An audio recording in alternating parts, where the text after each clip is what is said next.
Hello, friends, and welcome to the Nugget Climbing Podcast. This is Stephen Dimmitt.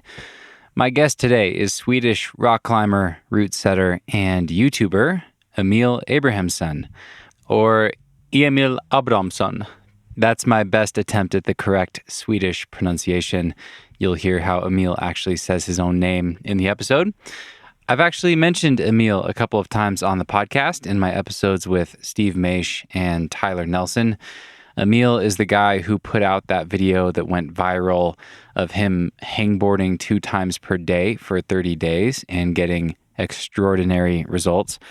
And of course, we did talk about that in this interview. But Emil is not just making training videos. He is more of a vlogger and makes really well-made videos that capture a lot of the experience of outdoor bouldering and projecting and roaming around in the woods and climbing. And I have really been enjoying them in the last couple of months since first reaching out to Emil to do this interview. And I suspect that if you are a fan of this podcast, there is a very good chance you will enjoy his videos as well. So I definitely recommend checking out his YouTube channel. I put links to some of my favorites of Emil's videos and ones we talked about in the show notes. And of course, you can find those at thenuggetclimbing.com. I was interested in chatting with Emil because he's one of those guys who started climbing relatively late in life and wasn't especially athletic before becoming a climber. And he has progressed to a really high level, having climbed multiple V13s, and it seems like he is pretty close to sending the Big Island, which is a famous V15 in Fontainebleau. And we talked about that one. And the interesting thing there is that he started trying it for the first time when he was like a V9 climber. And as you'll hear in the episode, Emil has a rather unique perspective on projecting things that are way above your current limit. And that was a really cool conversation. I definitely took some nuggets away from that. And Emil is just a really thoughtful guy in general. I thought this episode was jam-packed with nuggets, and it is one that I will personally be listening to again to hear Emil's thoughts. Once again, if you enjoyed this episode, be sure to check out Emil's YouTube channel and click on that subscribe button so you can follow along with his journey. He has some really cool things planned for the next year that you won't want to miss. Okay, thanks for listening, friends, and please enjoy this wide-ranging conversation with climber, route setter, and YouTuber. And let's try this pronunciation again, Emil Abrahamsson. Cause no one can do it like we do it, like we do it, like we do it. Cause no one can do it like we do it, like we do it, like we do it. Do you have a cutoff time, or do you want to stick to a certain time frame today?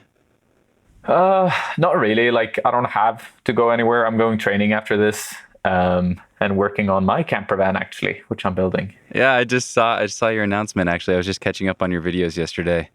Oh, cool. Yeah. Nice. Yeah, congratulations. Stuff like that. Thank you. That's exciting. Are you living full time in the van, or is it? I am. Yeah, for a year and a half now. Sick. Yeah. Actually 2 years. I've been in the van for 2 years. I've been living on the road for a year and a half, but the first 6 months I was still like working my engineering job and living in a city and just like living in my friend's driveway. Okay. Yeah. But it's great, man. I didn't know if I'd do it for this long, and I don't feel like stopping anytime soon. So yeah. Excited for you. Really cool. Thank you. Do you have like a lineup of all the places you're excited to go? Planning out the perfect road trip? Kind of. We kind of have a planned out road trip. It's mainly like the bigger areas. You know, we're going to first off to Switzerland to try out some of the biggies like Off the Wagon and Dream Time and pretty much anything in Magic Wood, as well as to just sample some of the nicer lines that might go a bit quicker. I don't know if you know much of the bouldering here in Europe, but we have a ton of gold here and there. And I'm just going to try and, get on top of as many as possible. But yeah, it's Switzerland first and then Fontainebleau. And to finish things off, we're probably going to Albarracin. Nice. In Spain. And I'm sure we'll get, a little bit of rope climbing in here and there, but I don't really have any areas that I'm set on when it comes to rope climbing. I'm, more of a boulderer. So that's what I'll focus on to start. And the same goes for Cordelia. Yeah. Your girlfriend? Yeah, exactly. My partner. Cool. So it's gonna be fun. Yeah. Yeah, I'm sure that'll be so much fun. And you're planning to continue making videos the whole time? Yeah. So we're getting a pretty good electrical system in just so I can edit videos, film videos, and pretty much document the entire trip. So that's one of the big focuses, is to just make as many videos as possible. I've always wanted to record more stuff, abroad, because I've basically only been recording in Sweden. I think the only thing I've filmed was in Fontainebleau when I tried the Big Island, as well as a little bit of climbing in Lofoten, which is an island in the northern parts of Norway, which is quite magical, but Yeah, looks beautiful there. Do you do much bouldering, or is it a little bit of everything? Probably close to a 50-50 split these days. I mainly focus on sport climbing, and I kind of always look at my bouldering through the lens of like training for sport routes I want to do. But okay. I don't know. Like I go through waves, man. Like right now, for instance, I have all these sport climbs I want to do this fall, but I'm bouldering right now in Rocky Mountain National Park, actually. And I've never been here before. And I was actually out super late last night doing a night session. So much fun. And nice. I kind of just want to keep bouldering. Yeah. So a mix of both. I really want to level up my bouldering, actually. It's been a while since I've broken some new ground there, and I think that's really going to help all my other climbing. So feeling pretty motivated on that. Nice. Yeah. That's good. And your videos, honestly, help a lot. And that's something I'm really excited to talk about with you today. I mean, I think your story is really cool to share with people because, as much as I talk with amazing like professional climbers who are climbing at the highest level, it's really rare that we get someone who's climbing at your level who started relatively late in life. I think you started at 16, if I remember rightly from your videos, and you've really progressed quickly and steadily to a really high level. And I think that's so much more relatable to a lot of people listening than the pro climber that started at 4 years old and had a coach and parents who were already really good climbers and whatever else. So yeah, I think this will be really fun. I think there's going to be a lot to dig into here. Yeah. That's funny you should mention that. It's one of my favorite subjects, on just how you progress as a climber, and like what kind of goals you should set up to actually achieve that. Because I think that was one of my big things when I started climbing, was just putting up more and more goals pretty much every climbing session. Especially when I started climbing outdoors. That was like, from my first session outdoors, from that day on, I was like, okay, next goal 7B, okay, next goal 7C, next goal 10 7Cs, next goal 8A, next goal 10 8As, and just trying to get as much volume in as possible, and like putting up new goals. And I've had to sort of adapt that throughout the years to what they are, because for the first 2 years of climbing outdoors, I was like 17 at the time. Then I was purely focused on grades and like pushing grades and just doing more 8As or doing more 7Cs. But the thing is, that kind of becomes a bit empty after a while, because you can't really pursue grades only, especially when you've been doing it for so long, because then you realize that they're so arbitrary. And so you have to set out new goals. And like when I realized that the Big Island was achievable for me, or at least seems achievable for me, that was like one of the best goals I've ever set for training. And I think that's something a lot of climbers might be missing out on, is just finding a specific goal that really, really motivates them. Maybe a line or a campus goal or whatever it may be. And then getting dead set on that and just focusing on that as much as possible. I think that was one of my biggest assets as a climber and for my progression, actually. Yeah, that's exactly what I wanted to dig into with you. I mean, I can see that from watching your films, and I've always had big goals. I've always tried harder things and wanted to do hard climbs and whatever else. But seeing your story with some of these climbs that you've put years into, it really like has shaken me up actually, like in a really good way. You know, seeing your video about the Big Island, like this guy started trying a V15 when he was like a V9 climber. What the hell? You know, like that. It's really cool. It's totally audacious and I just love it. And I think I need more of that, honestly, in my climbing. I think I probably get stuck thinking about like what's practical, like what's a practical use of my time. I want to actually be able to do the moves. I want to be able to have a chance of doing the thing so that I can go on to the next one and build out my pyramid and that sort of stuff. But I can see it just from watching some of your videos. The Big Island's a great one. You know, like in that film, when you stick the crux move for the first time, you change your beta and then you stick the crux move. I literally have never seen anyone more excited about anything.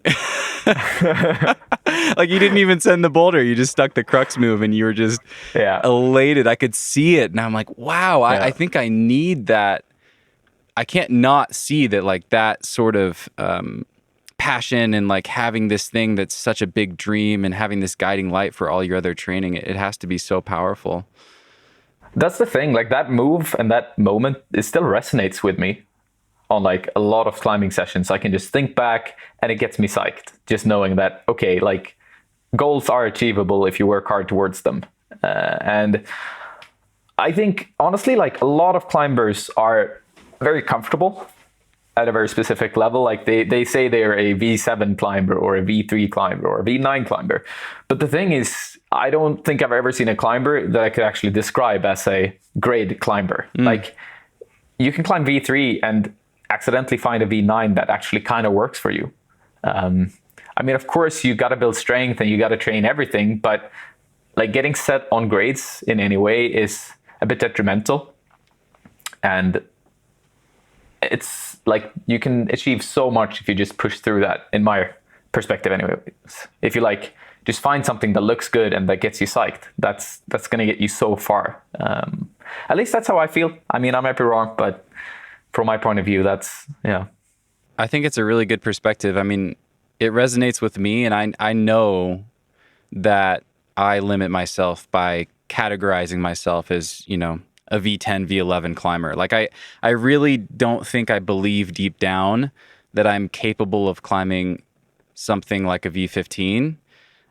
Just based on how late I started climbing and my progression over the years and things like that. And it's probably bullshit. Like if I changed all my behavior and trained differently and had, you know, like one climb that I was absolutely fixated on and planned everything around that, maybe it's possible, you know, but I definitely limit myself by assuming that I'm in a different category than the people that do things like that. So yeah. That's really powerful. So we should probably give some context for people. Can you describe what the Big Island is in case people aren't familiar? Yeah, definitely. The Big Island is one of the most infamous compression test pieces in Fontainebleau. It's a V15 boulder that consists of about 8 or 9 really powerful moves on slopers and pinches and that kind of stuff. And it was one of my, when I started climbing outdoors a lot, I was quickly set on going to Fontainebleau, which is a forest near Paris with an endless amount of gorgeous boulders. So I went there with my brother for about 2 months, shortly after I graduated high school. And one of the boulders that I read up on was the Big Island.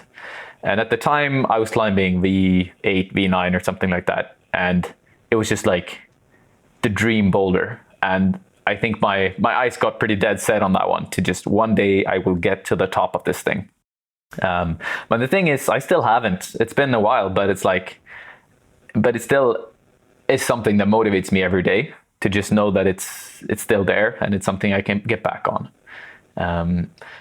And so the Big Island became this sort of, what's the word?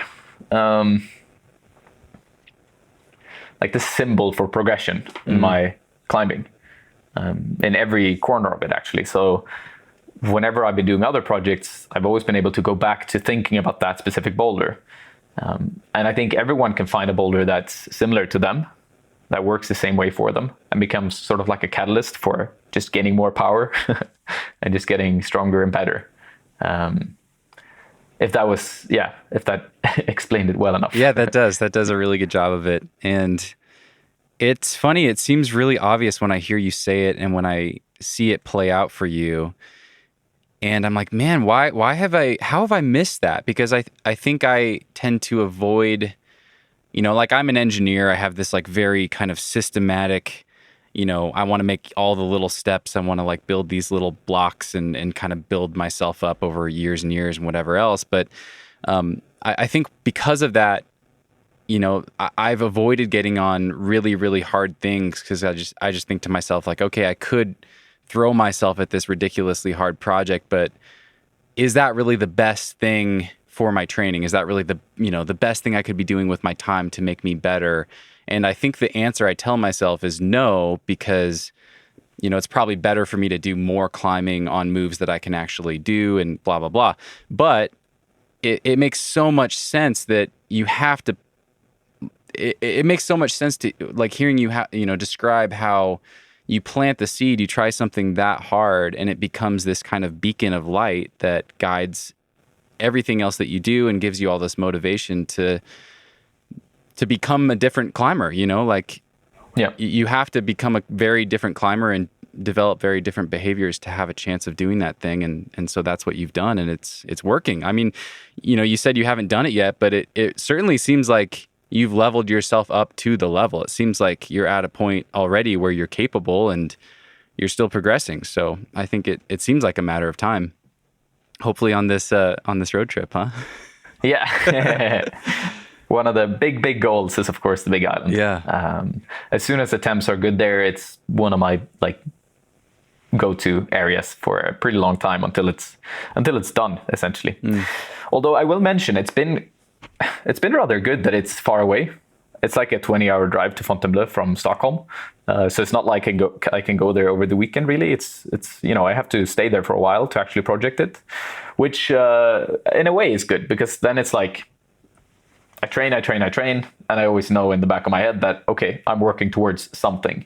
And one of those things is, of course, the Big Island. So I always have that in the back of my head, in like whenever I do anything outdoors here in Stockholm, or if I'm just training at the gym, then it's always there, sort of itching. I want to ask you about some of these other really long projects that you've had. But before that, you mentioned something, you said like from that first day of climbing at age 16, and that makes me really curious. Do you remember your first day of climbing, and can you describe it? I do, actually. I guess it was shortly before my 16th birthday, and I kind of hated climbing. Okay. I mean, I wasn't very athletic, so to speak, and I had a very hard time at the climbing gym, actually getting up anything. And it was kind of annoying because my brother was so much better at it than I was. He'd been climbing for about 2 months before.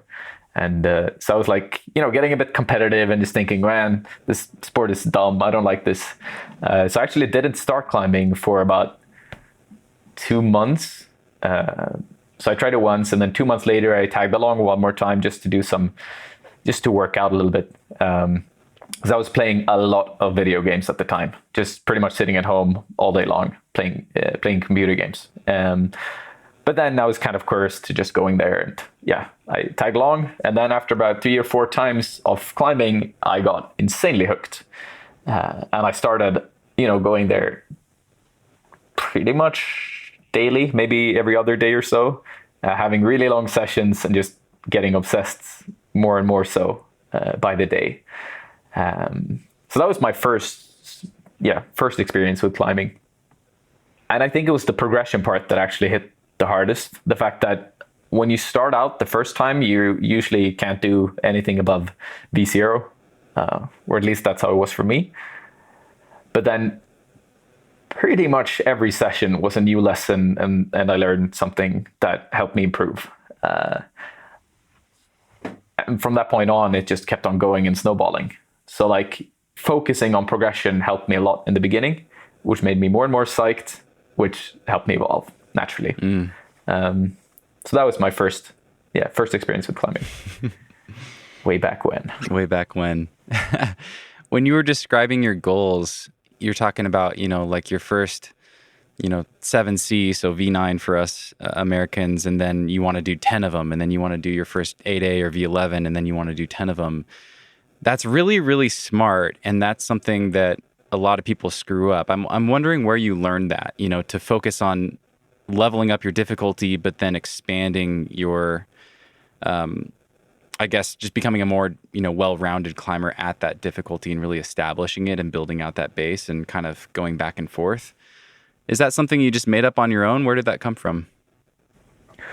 I think a big part of it is I have the same engineering background. I studied like computer engineering, where a lot of it is about being systematical and just planning each step out.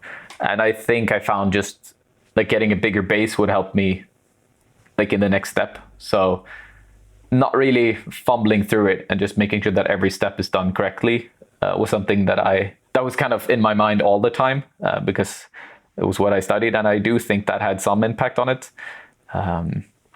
as well as the fact that I think it was easier to see progression in that way as well. Like if I was climbing one V9, I had to do more to actually be able to define the fact that I could do a V9 for myself. Otherwise it was just a boulder that happened to be V9. But once you've done 10 or 20 of them, then you're a lot more established in that grade.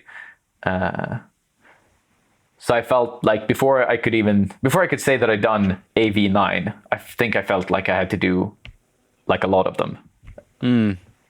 Before I felt that was my character as a climber. Yeah.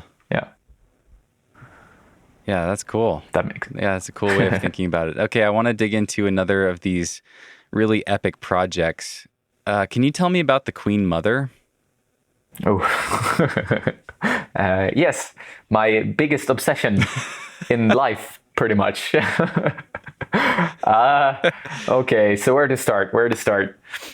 The Queen Mother is kind of like the big island but situated in Stockholm. And this was both good and bad. It's a 20 move long boulder graded 8B, which consists of a 7C plus like pinchy crack climb that goes into an 8A compression test piece with a 7C or V9 or V10 maybe, somewhere around there, crux at the end. So it's like the definition of power endurance, of a power endurance boulder, which made it very, very accessible to work on from when I was maybe climbing around V8, V9, because all the moves were possible. Like the end part fitted me very well, the V9, V10. So I could do that one quite quickly. And the rest of the moves are easier, but when you've added them, the entire line becomes very fatiguing. And so that was the thing. It became an obsession in the sense that I could actually do all the moves from pretty much day one of trying it, but linking everything together was near impossible. So what I had to do was just orient my entire life around training towards this specific boulder and getting the fitness required to link everything together. And after not very long, I managed to do the sit start, like the 8A version, which is like the halfway point, as my first 8A.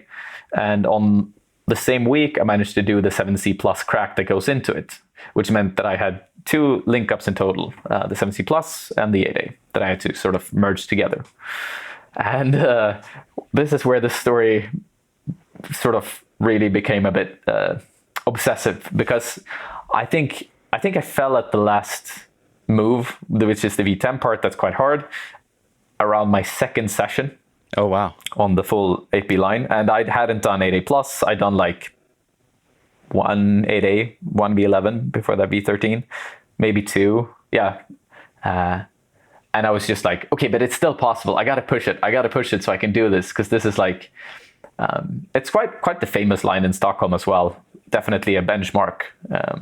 We don't have a lot of V13s around Stockholm. So like the ones we have are quite famous among the community. Yeah. It also looks really good. It looks like a really nice line.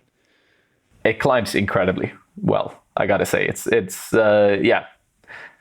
so enjoyable that even if I've done it, I wouldn't mind repeating it like 10 times because it just feels good to climb it. That's awesome. Yeah. But the thing was that because I fell at the last move, I was a bit naive in thinking that, I can do this. I can do this any day now. And what happened was that I spent literally a year and a half going out to this crag like as often as I possibly could. So I was studying engineering, and what I would do was just skip lectures, go out climbing, go home, study late at night, just so I could be there during the day when it was okay to climb. And I would go out there literally any day of the week, even during winter, even during Christmas, during all conditions. It didn't matter as long as the holds were dry and it was possible to climb on it. I would go there. I remember that it was actually one specific session which was the most gruesome one that I've ever had. And it was minus 25 degrees Celsius, which is minus 4 degrees Fahrenheit, I believe. So literally like so cold that my fingers would freeze if I stood still. And it's a pretty long boulder, as you can tell, and we don't really stash pads so often here around Stockholm. So what I did was I put 4 pads stacked on my back, 2 on the side, like the climbing shoes on the front of my body, and just ran towards the boulder, tossed down the pads, took like a 2-kilometer sprint back and forth just to get some heat in, tossed the shoes on, like took off my shirt, one bird with everything I had, fell down, 2-kilometer sprint again, one more go, and then go back home.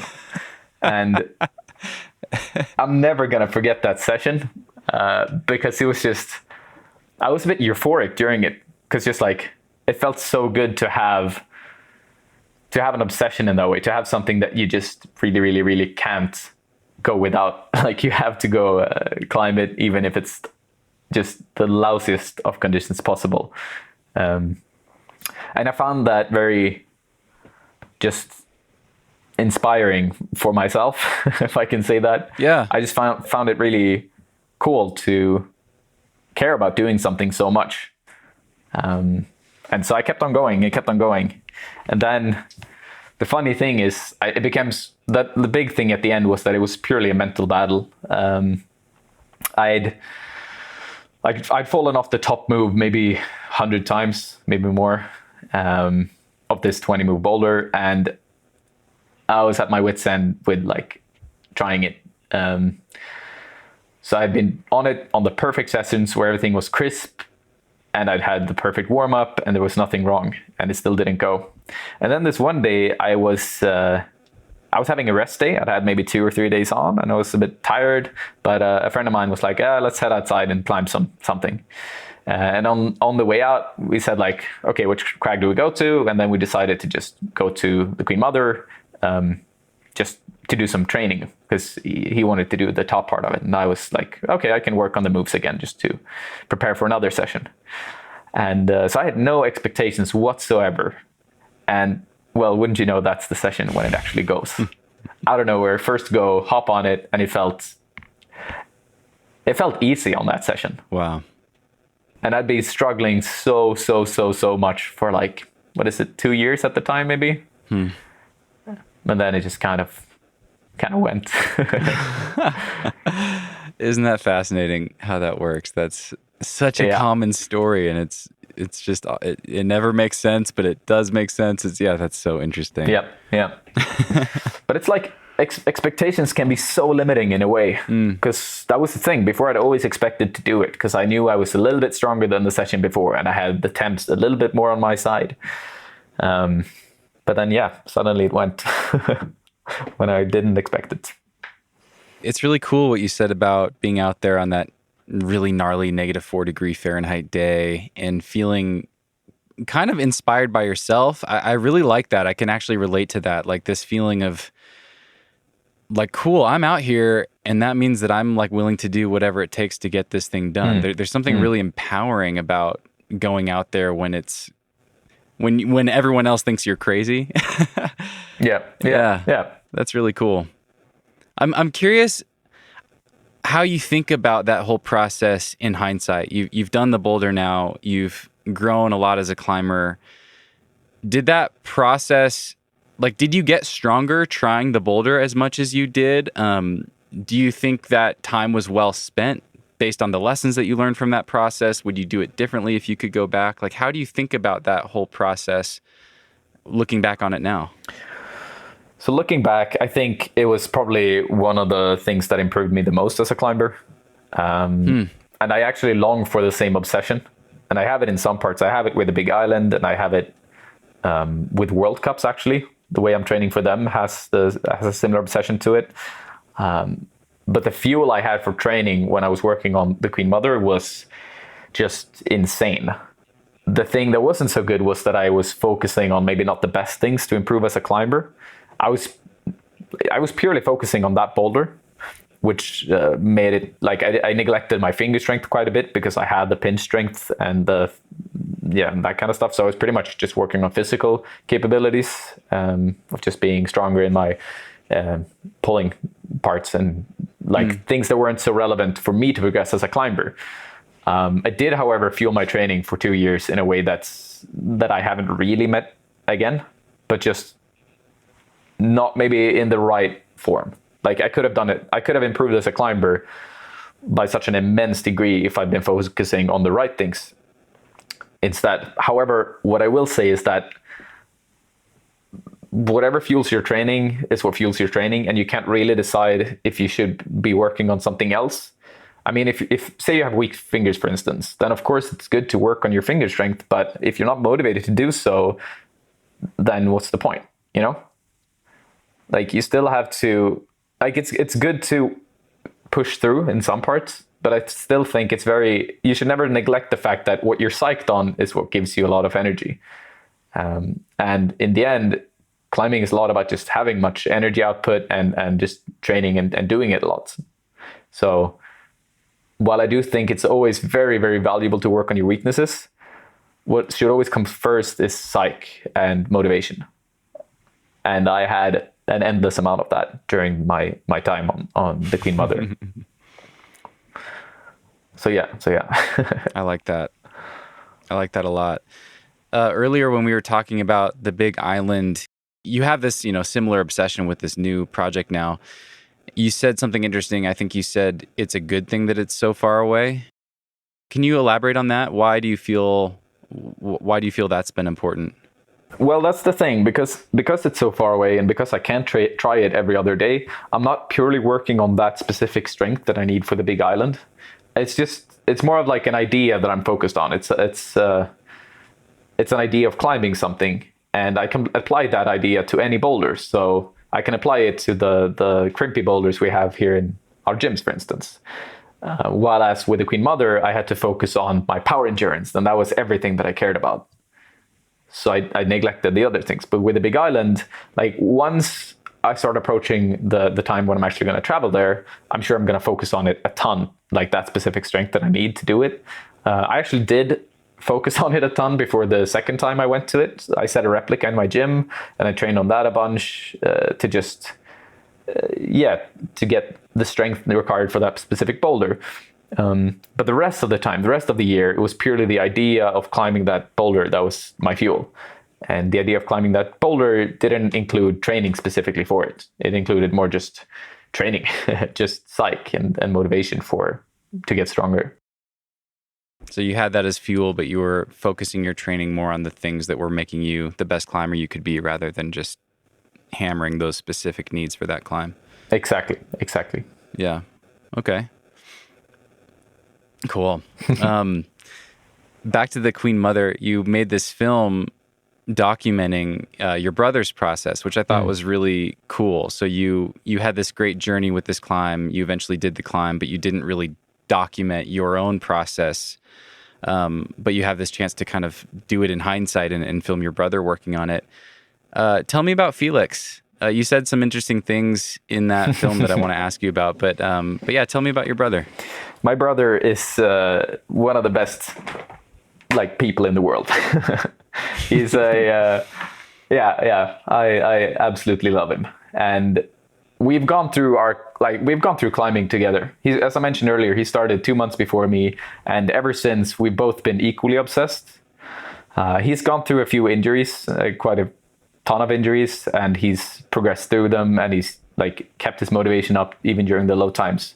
and has been a huge inspiration for me as a climber and as a person. And like when I was shooting that video, I was just, as you mentioned, I always wanted to document my process on it, and I finally had the chance to do it with him, and I just wanted to get the chance to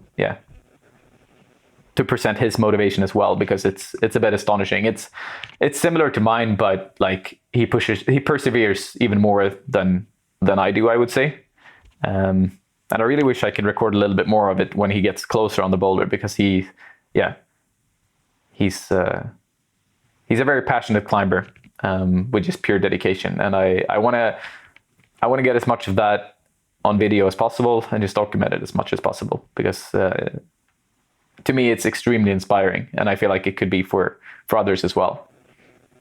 Yeah, that's what I wanted to ask you about, actually. You said that he was one of your biggest inspirations in climbing, and it was really his mindset. And I was curious, like, what is it about his mindset or his approach to his own climbing that really inspires you?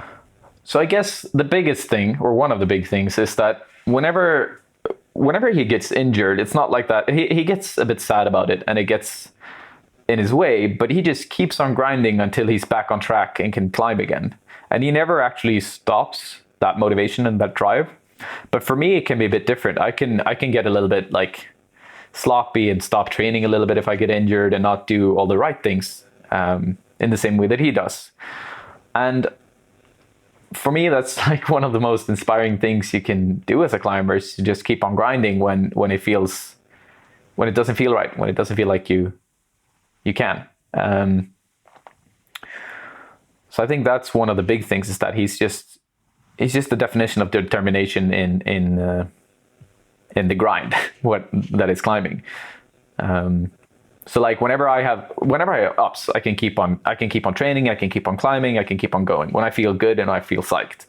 But whenever I'm not psyched, it's not the same for me. Like then I take a few steps back. I might, drop my goals a little bit, not focus on them as much. But he never does. He just keeps on keeping on. So yeah, that's the big thing. Can you tell me what Swiss recruitment is? The Swiss style of projecting? Yeah, right. We mentioned that in the video, I recall. I guess we didn't elaborate so much. So the thing is, when he was in Magic Wood for the first time, he got pretty inspired by how they approach projecting. And the way they do it is that they find a project, and then they just kind of, not everyone of course, but a lot of climbers, it seemed, at least the very strong ones, would just like find a boulder and then pretty much just hang from each position of the boulder as like a climbing session.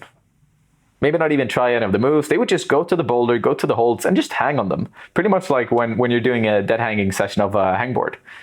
To just recruit all the muscles. And that was it. That was like the session. They didn't even have to move off the boulder. It was just like, go there, hang from the holds, and then, you're happy. That was a good sesh. And it's a pretty interesting approach, actually, that I've adapted here and there. And it is surprisingly beneficial towards projecting, because you can actually, you can get so much out of it by just hanging off the holds that you want to climb on. Because usually once you can establish of each position on the boulder, you can usually start linking it together as well. And the more recruited you are in those muscles, the easier it gets. So it actually works quite well for proper climbing as well.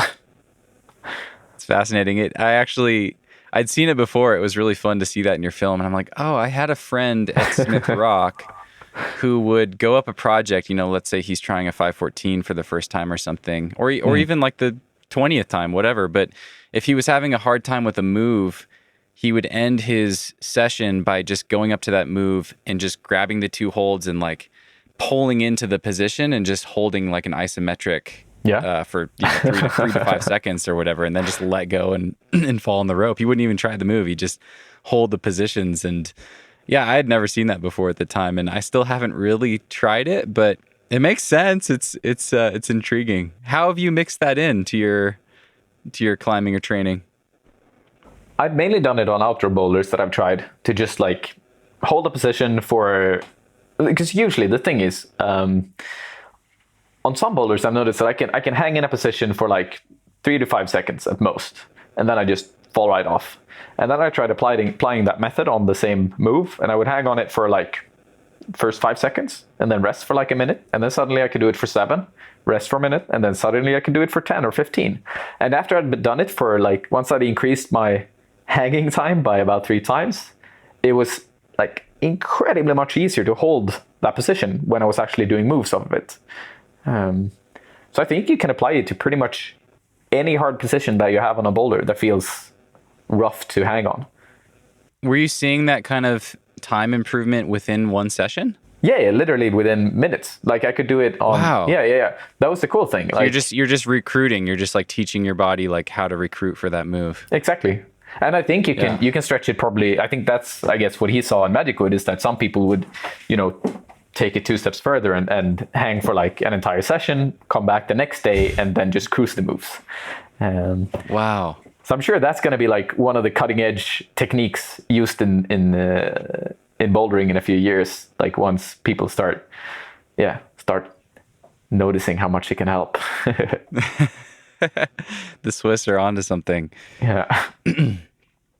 How did you get into YouTubing and making films? So I guess the starting point was that I filmed with Eric Carlson on his YouTube channel for a few years. And then we started a company together, sold clothes and made videos and just, did some fun stuff together. But after a while, we decided to call that quits, and I started my own channel. Because I wanted to get a lot more outdoor content out there in the world, because I was missing out on a few just vlogs and that kind of stuff from boulders around the world. Usually, I guess the big thing is I've seen a lot of videos that are kind of, uncut footage and stacked boulders in a video. And I find that very nice when I'm going to a specific area. Like if I'm going to RMNP, for instance, then I might look at like a video of Whispers of Wisdom or stuff like that, and get really psyched for that specific boulder. But it isn't quite as motivating for me to just go outdoors if I wasn't going to that specific area. Then I'm much more motivated by just people enjoying their time out on a boulder and just sessioning on it and stuff like that. And so the videos were supposed to be that from the get-go, just us having fun out in nature. Because most of the videos, or pretty much all the videos I'd recorded before that, were indoor climbing videos. Which is what I've been doing with Eric. And I do that on my channel as well. I find it really enjoyable. But in the beginning of my channel, I was purely focused on outdoor climbing. And now it's morphed into all kinds of different things that I feel inspired to do. Yeah. Yeah, including some fun collaborations and challenges and things. Yeah, exactly. But you're doing an amazing job. I really want to commend you and compliment you. It's interesting because I never would have thought that I would enjoy watching other people climb outdoors and just have a session, or climb indoors. Like, why would I want to watch other people boulder inside? But it's kind of like podcasting. Like, why would I want to sit down and listen to a 2-hour conversation between two people I don't know about boulders I've never tried? Like somehow it's fascinating, and I don't totally understand why. But you've really done something cool where it gives people an opportunity, including myself. Like, I get to learn from you and kind of have you as a mentor as I watch you try the big island and break down how you're thinking about your session and how you're thinking about your next attempt and your goals for the session and why you're calling it quits and what your plan is for the next session. Like, there's so much that people can learn from that and just kind of soak in just from watching you go about it. And you're right. Like, it really made me want to go. I was like, man, do I need to cancel one of my sport climbing trips to go back to Leavenworth to boulder this fall? Like, it made me really psyched to go try a really hard boulder that I've always wanted to do. And I don't have that same feeling when I'm watching a beta video, when I watch someone crush something, or if I watch their highlight reel from a trip or whatever. So yeah, it's a really cool thing that you're doing. I really enjoy it.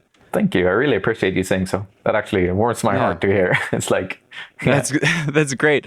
I'm curious, does it feel like work? When we were talking at the start of this call and kind of setting up in sound and things, you were talking about like how stressful it can be when something always goes wrong and the audio's not working or whatever else. Is it fun for you to make the films? Does it feel like work? Is it stressful?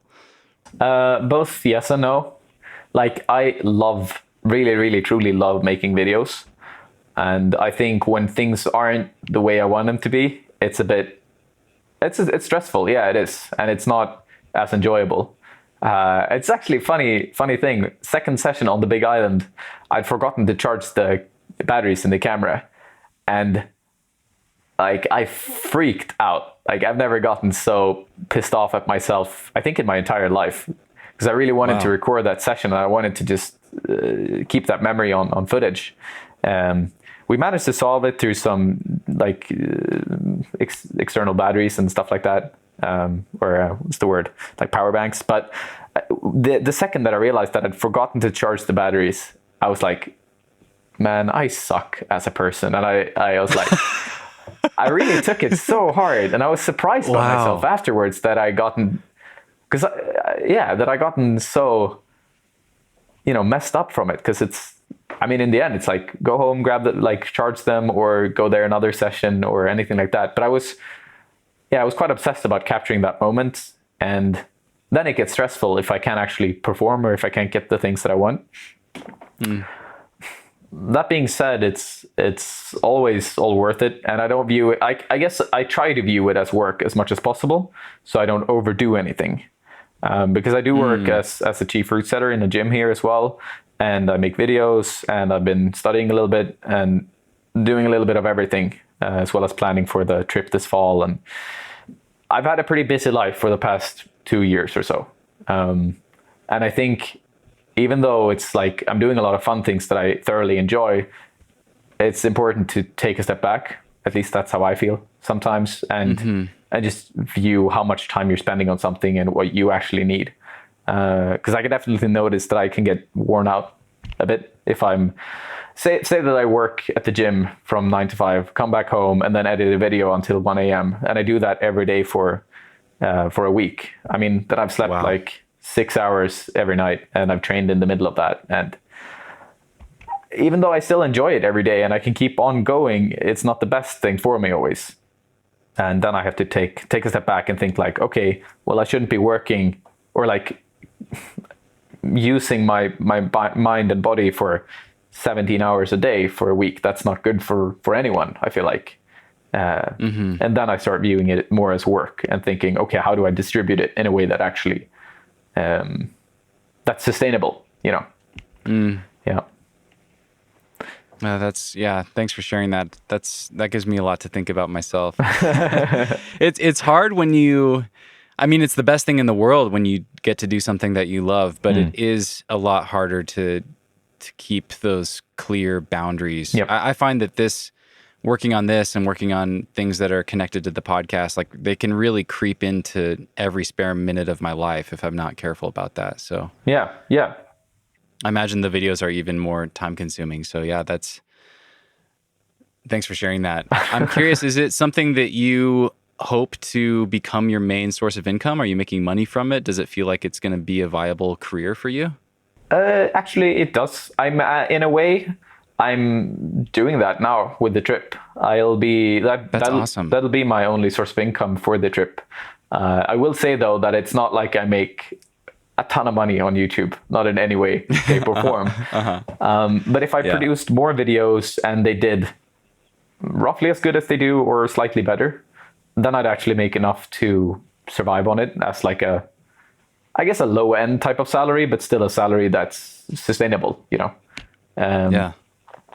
And I guess what I'm shooting for is to focus purely on climbing and like filming climbing and this life for at least 6 months, maybe a year.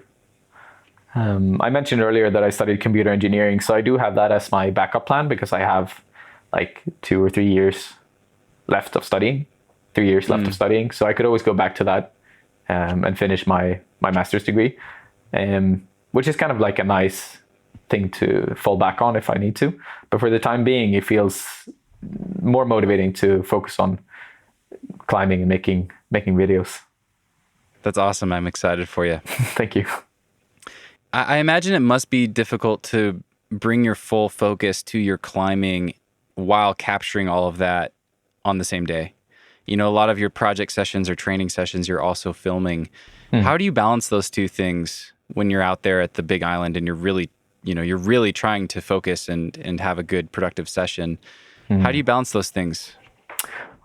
I think I'm quite blessed in that way, that it actually doesn't affect me negatively to film always. Okay. Most often it's more motivating than anything else.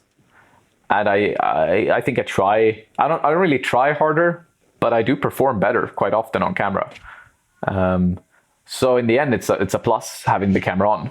And I feel like whenever I'm not in the mood, or whenever I feel like, okay, this is not going to help my climbing in any way, then I turn the camera off. And that's what I try not to turn the camera off, actually, because I find it important to capture the good and the bad. But if it's just not a good day in any way, and I feel like the footage is not going to be good and I don't want to focus on that, then yeah, the camera is left in the bag. So it's like, most often it's positive, and when it's not, I try to record it. And if it really doesn't, like, if I don't even capture anything that's worth presenting, then the camera's left, somewhere else. Yeah. It's the great thing about being your own boss. You get to decide when you pull the camera out. Yeah, for sure. Okay, I want to dig into some of your history with training and some of the things that you've learned, having started later in life and progressing as much as you have. And anyone who's seen your channel, you've gotten incredibly strong. You're incredibly strong in very specific ways. You're incredible at one-arm pull-ups. You can do one-arm pull-ups on just about anything that people can hang on to, which is really fun. I want to ask you about that. But I'm curious, there's like fun challenges and kind of like party trick things that are just like really fun and inspiring on the camera. I'm wondering, what are some of the most important strengthening focuses or exercises that have really helped your climbing over the years, versus like which ones are just kind of fun and party tricks that don't necessarily help your climbing? Oof. This is always a tricky question for me, because I don't want to, so I'll start off. I released a video earlier this year about hangboarding 2 times per day. Yes. That went pretty viral, and I've gotten, I don't know, hundreds of messages at the very least about it. And it's really funny. Like, it might be the most controversial hangboard program on the internet, which I find hilarious. Like, I've tried it, and I'm like, I think it helped. Like, either try it or don't. Why are people arguing about it on Reddit? And that's the thing. Like, it was a case study with a sample size of two climbers with pretty, like, relatively weak fingers, and it just kind of worked for them. Me and my brother, that is. And suddenly it became this thing that was like, some people saying that it's the holy grail of finger strength, and some people going like, you're insane for sharing this. This makes no sense. Progressive overload, yada, yada, yada, et cetera, et cetera. And for me, I was just like, okay, I really, really, really, really tried to be careful and say, like, we have a sample size of 1. Do not take any of what I say to heart. It's more like, play around with the idea that having more constant stimulus of your fingers is good. That was it. But don't take anything like to heart, which failed miserably because a lot of people have tried it, have gotten bad, have gotten good results. And I've heard everything from best thing ever to horrible, and it pulled my pulleys. So it's like, wow. Yeah, and for me, it's a bit heartbreaking, because whenever I hear somebody getting injured, for example, from it, I can't help but feel a bit responsible. I mean, I know that people are, of course, accountable for their own actions, but it's still something that I presented to the world, and that can possibly have affected someone in a really negative way. And I mean, I still do the program quite often, and I find it extremely beneficial for me. But that's the thing. For me, not for everyone. So whenever I talk about training, I just want to start off by mentioning that what I say is so far away from being, the truth and the thing that everyone should know, and that, like, what helped me progress as a climber. It's more just things that I found somewhat helpful for my specific body type with my specific set of skills and like what I had before. So there, that's out of the way. Now let's get into the good stuff. The caveat, yeah. Yeah. I mean, to your credit, I think you did an excellent job of framing it with those caveats in your video. And, it's just the internet being the internet. People are gonna do that. So I don't know. I think you did a good job of that and kind of covered your bases. And, a lot of people, including myself, I tried it and I got good benefits from it. And I actually did a second round of it. I changed my grips. I changed the loading a little bit and did a second round. And I continued to make progress in some of my grips, in my open hand grips. So I think there's something interesting about tendon thickening or tendon health or tendon strengthening. And what was interesting is that my crimp grips improved a lot the first round, but then they didn't improve anymore on the second round. And my crimp and half crimp actually started to feel a little creaky, like my fingers started to feel kind of stiff. And so I stopped doing those. But I mean, I don't know. I played with it. I learned a lot. And I think you did a good job of sharing caveats. So anyway. Thank you. I appreciate that.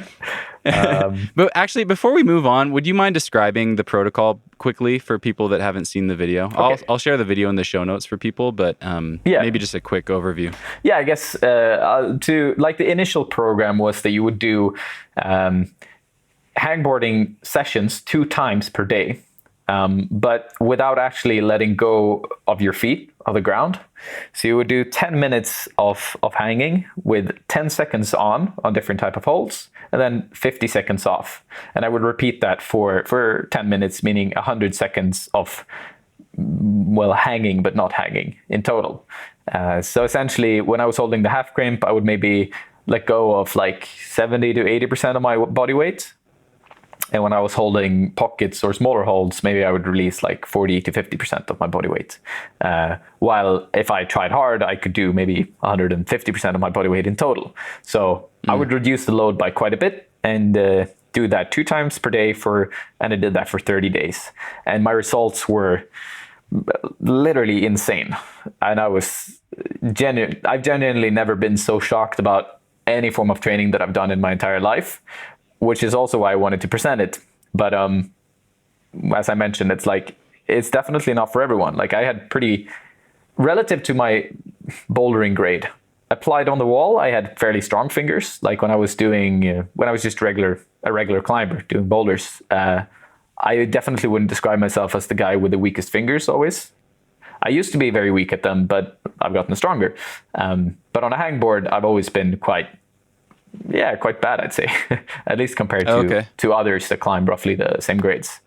But from this protocol, I actually started to transfer my climbing finger strength to the hangboard.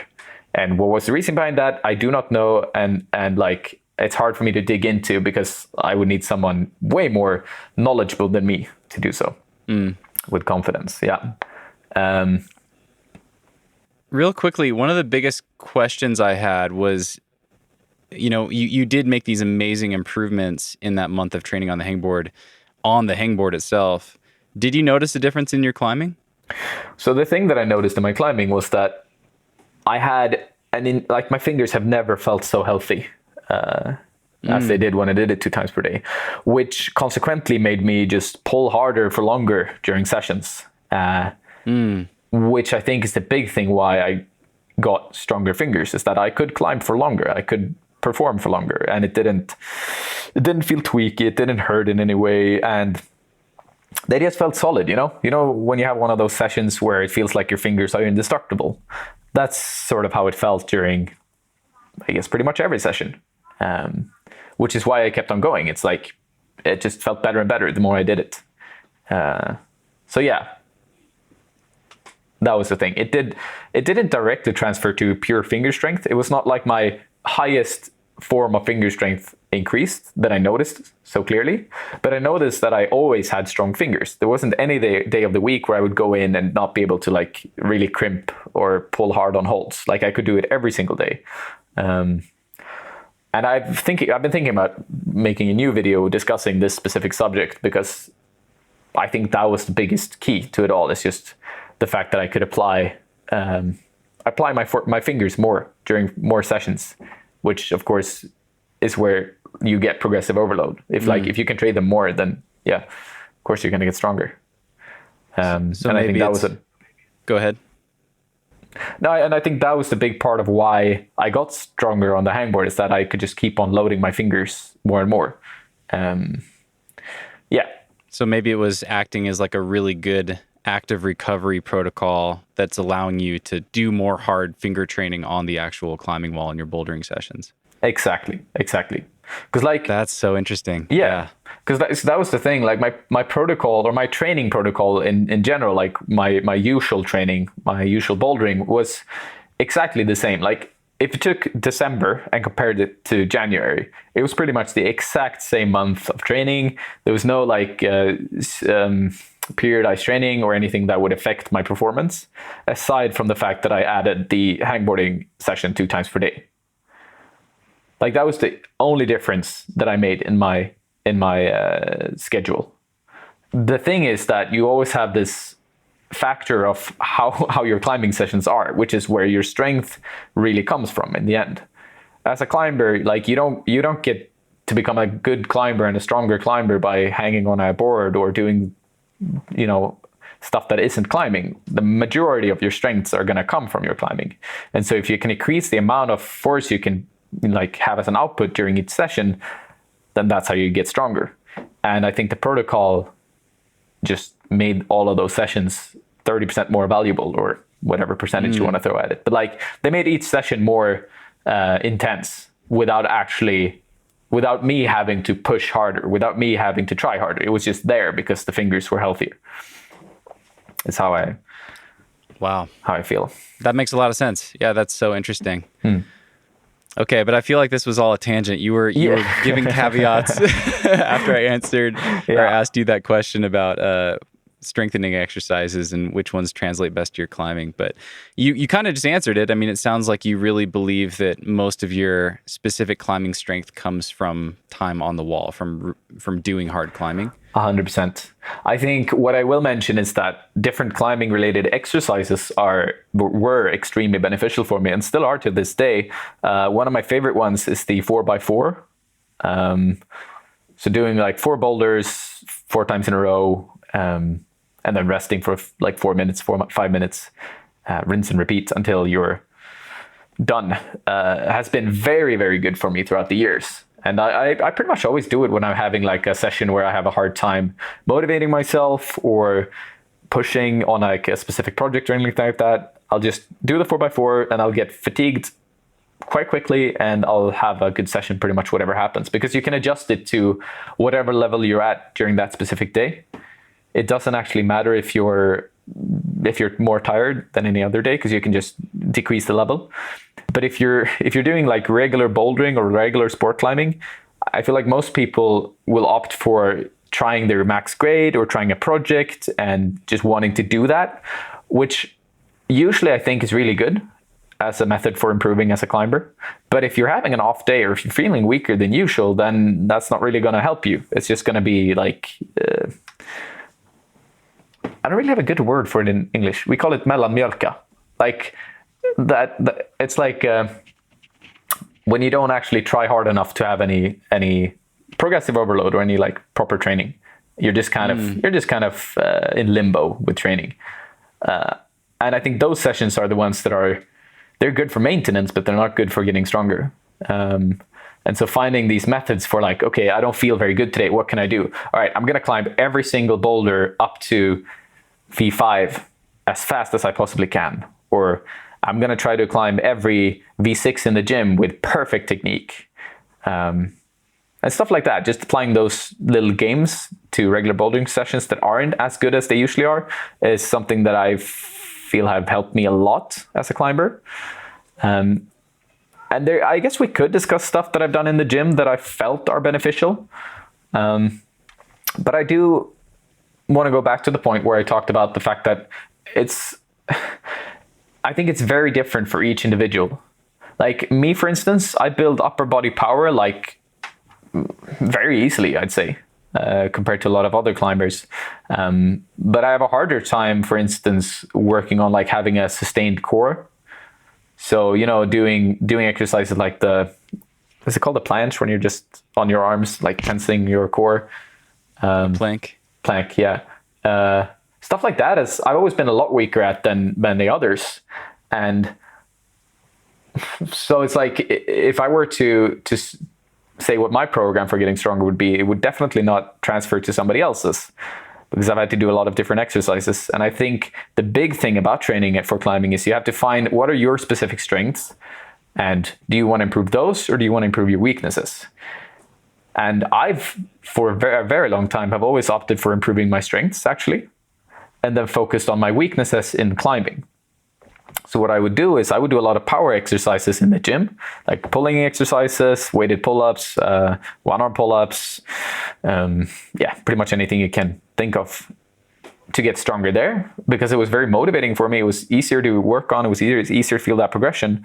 But in terms of finger strength, I would focus on climbing crimpier boulders, because I was quite weak in my fingers for the first few years of my climbing, and having those two sort of work in a symbiosis and just like separate those in a way.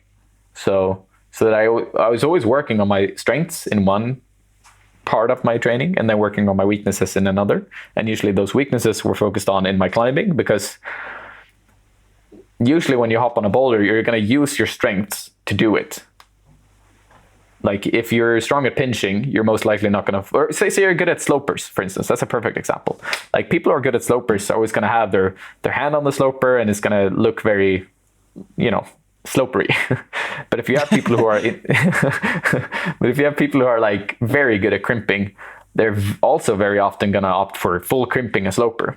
And you especially see this in like the high-end climbers that have developed a very specific strength and a very specific skill there. And I feel like working on your strengths is always beneficial, and if you do that, it's going to get applied to your climbing regardless. So then it's better to focus on your weaknesses with climbing. So yeah, I digress, but that was like I'm just curious how you structure these things in your week and in your training sessions. As someone who has an engineering background, I have a hard time letting go of having a system, having a plan, having everything written out. And I'm learning, I think that actually, I think has hindered me a lot, because, you know, we're not robots, so we're not always going to feel how we want to feel for a given session that we have on our calendar. Yeah. And I think it's just slowly kind of eroded my passion for improving in training a little bit. You know, like I think I would have a lot more fun just doing whatever sounded interesting and fun and still productive that day. You know, like doing whatever training exercise felt like the thing that I want to do, but I have a hard time with that. And I'm curious, do you plan all this out when you're talking about different strengthening exercises in the gym, whether that's, you know, how you're doing your weighted pull-ups, or whether you're doing one arms, or whether you're doing one arms on like a weird grip implement. And then these other sessions, like your 4x4s and your climb all the V6s with perfect technique. Like, are you structuring all that stuff, or do you just kind of go intuitive, whatever you feel like doing? A bit of column A and a bit of column B. I try and structure everything in a very vague way, so I know sort of what to do. But I still think, like for me, when I'm psyched, I can perform at such a higher level that it's almost ridiculous. If I'm motivated to do something, it's going to happen, and then I'm going to do it, and I'm going to, try harder. But if not motivated, it's much harder for me. And I think we have a lot of different personalities there. So like some people are better at just going in, doing the grind, and that's their method for getting stronger. Personally, that doesn't work at all. Like if I have a structured training schedule in the way that I like, every exercise is performed at this minute with this interval, and these are the things that I'm going to do this specific day, then I got to be motivated to do that. I got to be motivated to do that schedule. But I'm not just going to, if I'm not motivated, then the entire system breaks down, falls apart. And usually, like, I don't know, I'm not motivated every day, so it doesn't always work. One of the best systems I found for like when I'm not training towards a specific competition, for instance, or a trip or anything like that, is to do 3 days on, 1 day off, 3 days on, 1 day off, and then have like a couple of things that I think should be included in those 3 days. So it could be a gym session, a bouldering session, and a stretching session. And then I would just, do exactly what I felt like doing within those 3 days and try and get everything in sufficiently as possible and whenever it felt right. So on the first day, maybe I planned for doing a gym session, but I realized that, I was extremely motivated to climb. I found some good friends in the gym and we were having a good session on a project or something like that. Then I think it's better to focus on just that session and letting that session be what it is. And then the next day you have planned for the gym. But maybe on that day you realized, oh, stretching is something I really want to do today. Well, move the gym session to the last day, and then that's all you have to do on the last day. Like, you don't have to have structured training for every single day. You just do it on the day that's important. If you see what I mean. Like, distributing it in that way, I think is helped me a lot to get all the training in that I wanted to get in, and not neglecting anything, but also not neglecting the fact that my psych is very important for me. I'm curious, do you ever actually feel like really psyched to do your stretching day? That's something I always struggle with, man. It always goes to the back burner. Yeah.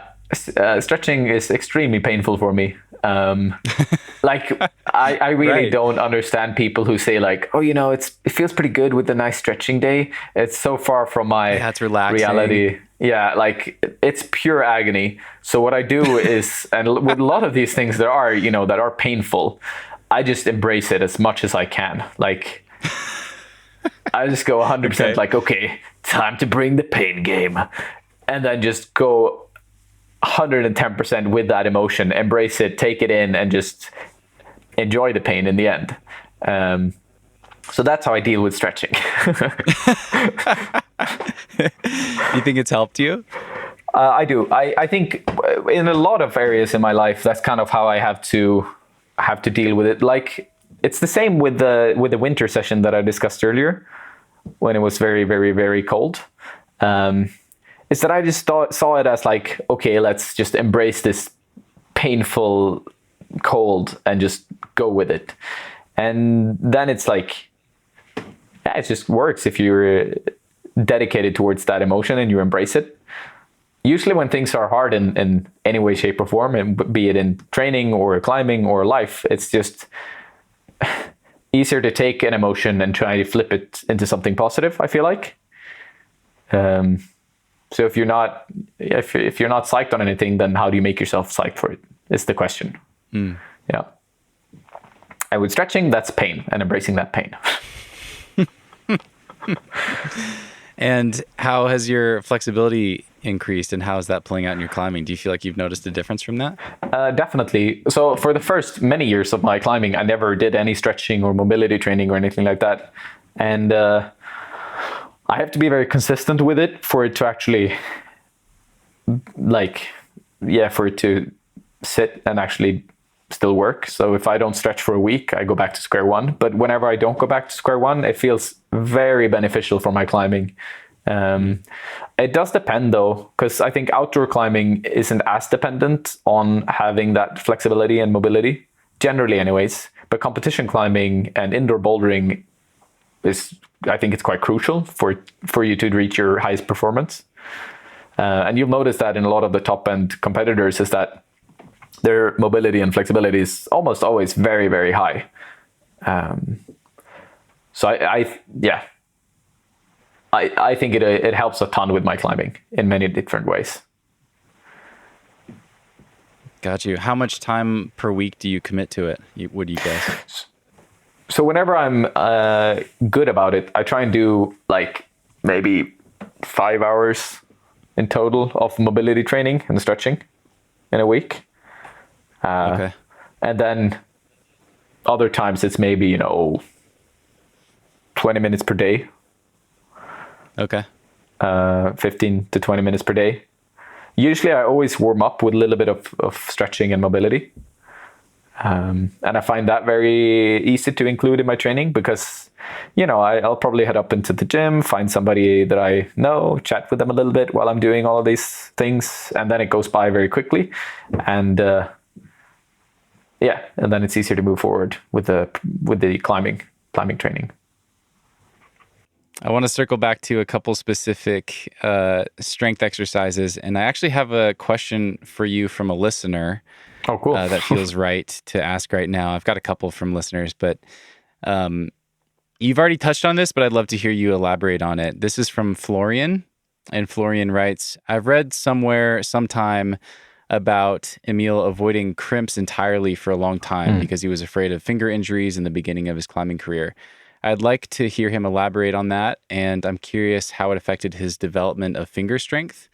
Also, did he avoid fingerboard training, as it usually involves crimped finger positions? But yeah, you've talked about how you avoided your crimping for a long time, and you've kind of had to make that up in more recent years by focusing on it. How has that process looked for you? So the thing was that when I started climbing, I got a finger injury that was quite intense after about a year of climbing. Actually not related to climbing, but it was worsened by climbing. So I was playing soccer and somebody kicked my finger, and it kind of broke. So I got a stress fracture that I kept climbing on, and it goes worse and worse. And after a while, it swelled up to about twice its original size whenever I climbed. So I had to stop for, I don't really remember, but quite some time. And after that, I was never crimping almost for, I think, the first 4 years of my climbing or so. I would never go for a crimped position. I would pretty much always opt for climbing pinchy boulders or slopey boulders or stuff with big moves. So of course my fingers would get into that position, but I wouldn't aim for it. I wouldn't try and climb that way. And then I realized one day that, it was holding me back in a way that was just ridiculous and unnecessary, because my fingers weren't injured in that way. I would get some tweaks here and there, but it wasn't like I was cursed to never crimp or anything.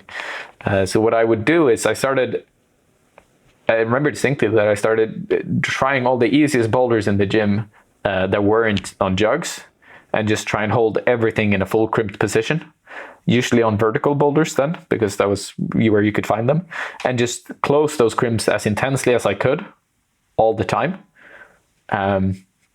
Just to get into that mindset as much as possible. Because it was quite apparent in my climbing that whenever I had to fully crimp something, it just opened up. There was nothing I could do. So there were so many boulders that were just out of reach. Even though there was this one move that was not at the crux at all, but it would always shut me down because that's the one where you had to full crimp. And then all the other moves would work as long as they weren't with a closed crimp or a half crimp for that matter. So I always had to get my thumb on pinches or on some crystal or something to be able to climb. So then I decided this is not who I want to be as a climber. And I started changing it by just including it as much as possible actively in my training. And again, what I did was not on a hangboard. I would focus on doing it on the wall because that's where I needed it.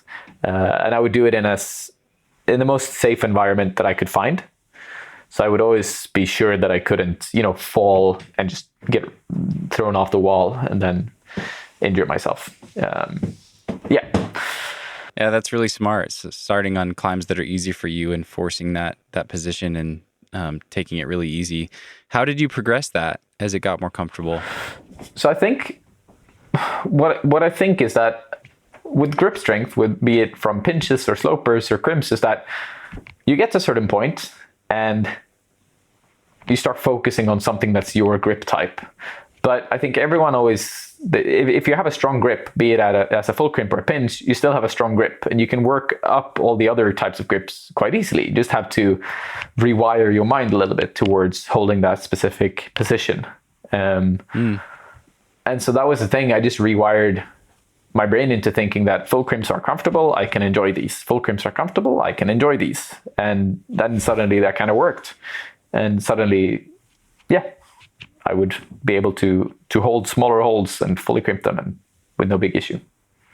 How long do you think that process took to go from when you went from like, okay, I haven't done this in years to, do you feel like your crimp is caught up and now you have like a balanced crimp strength compared to your other grip positions? I would say that the first like year or so, it got to a decent level quite quickly, but nowhere near my other strengths. But nowadays, if the hold is like the right size for me, I'm probably as strong with a full crimp as I am with many other holds. I still have really big issues with the smallest of holds. Like if you have just a very, very, very small crimp, I don't really feel comfortable on. I can't really tell why. If it's, just mentally, or if it's strength, or if it's skin, or if it's whatever it is. I can't really figure out always, because sometimes I can pull quite hard on smaller holds, but often it's not something that I actively go for. But I've also come to the conclusion that I don't really enjoy going for the smallest holds because I find the risk a little bit too high still. I mean, I don't know. I might just be lying to myself, but I am not a heavy climber, but I am slightly heavier than most like V13 plus climbers. And I do find the smallest holds a bit scarier because I don't know if my weight is gonna injure my fingers or not. Just because I have a lot of pulling power, as I mentioned earlier. So like I can hold that weight with just my arms quite easily. But then the question is my fingers gonna last for it as well? If I was way better at using my feet and using my lower body on climbs, maybe I'd feel more comfortable. But given the style that I have, and the fact that when I cut loose, I can just usually try and hold on, and it kind of often works. And sometimes it's better to fall off then, because then you don't actually risk injuring yourself. But I would probably try too hard on a lot of holds. So yeah, I try and avoid the smallest holds still. But the progression is definitely happening, and I don't feel weak at crimping anymore, really. Okay, let's talk about pulling power. You've mentioned it a few times. And I've mentioned your one-arm pull-ups. How much does that serve you in your actual climbing? Like, how much does that help you? And then I'd be really curious, just for the fun of it, I'd love to hear you kind of guide me through how I might approach doing a one-arm pull-up. I can hold a lock off for a few seconds. It's not easy for me. It's pretty hard. I've been able to do one-arm pull-ups in the past years ago. I'm a little heavier than I was at the time, and but I haven't focused on it for a long time. But I think it'd be really fun. I'm like, is this a good use of my time? Would this actually help my climbing or not? So I'd love to hear how you think about that. Yeah. So I'll start off with how it's affected my climbing, and I wouldn't say that it's actually something that's helped me. It's helped me do a lot of hard boulders quite quickly and more easily than maybe what's reasonable, but it's also hindered my climbing quite a bit. So I've actually, throughout the years, structured getting weaker as a part of my training. Like I've actively gotten heavier and not trained pulling so much for a few weeks to get heavier and like lose that power, so that my body would catch up technically, and then I would increase my power again by just doing what I think is fun with pulling and with that kind of training. It's happened. I've done it both actively and I've done it passively, because after a while, like my elbows have hurt, and then I've just had to stop training it. And then you automatically start using the rest of your body quite a lot more, because you can't really use the upper body. And then I've actively done it a few times as well. And what I'll say is that it's, from what I've heard, like not far from every World Cup climber can do a one-arm pull-up. Like, I've heard one person say that the majority can't, which kind of should be an indicator that it's probably not so necessary. It's something that might help you as a climber, but it's the same with being able to hold like a 4mm crimp. as some people can do. It's definitely good if you ever encounter a move where you climb on a 4mm crimp, but you never do. It's the thing. Like, I was actually starting to count the smallest holds that I've ever encountered on climbs, and the lowest I get down to is usually around like 9mm, 10mm crimps. Wow. And they're just on steeper terrain. And it's always on, like, yeah, that's the thing. If you do find a very, very, like, a slab that's inwards, then yes, that finger strength might help you, but better foot technique is going to be so much more beneficial. So I don't think having the strength to hold onto like 4mm crimps is something that will necessarily help you. But the thing is, as long as you're not getting injured, it's not going to hurt you either. Right. And I think it's the same thing with having upper body power, is that, you know, you can probably do a lot of moves a little bit easier than many others would, but it's not something that will help you on every climb. It's most likely not going to help you on a lot of climbs. It's more just that kind of, it's an excess power that isn't always usable. And it's the same with a lot of these kind of showy moves that you have. A lot of, like you mentioned earlier, these kind of tricks, party tricks, like doing a front lever is of course extremely cool, and to some extent it's very usable for climbing, but I haven't ever encountered a climb where I have to hold a front lever for 5 seconds. Like even when you're climbing on a roof, you're always using your feet. And if you're not using your feet, you're going to be campusing between the holds instead.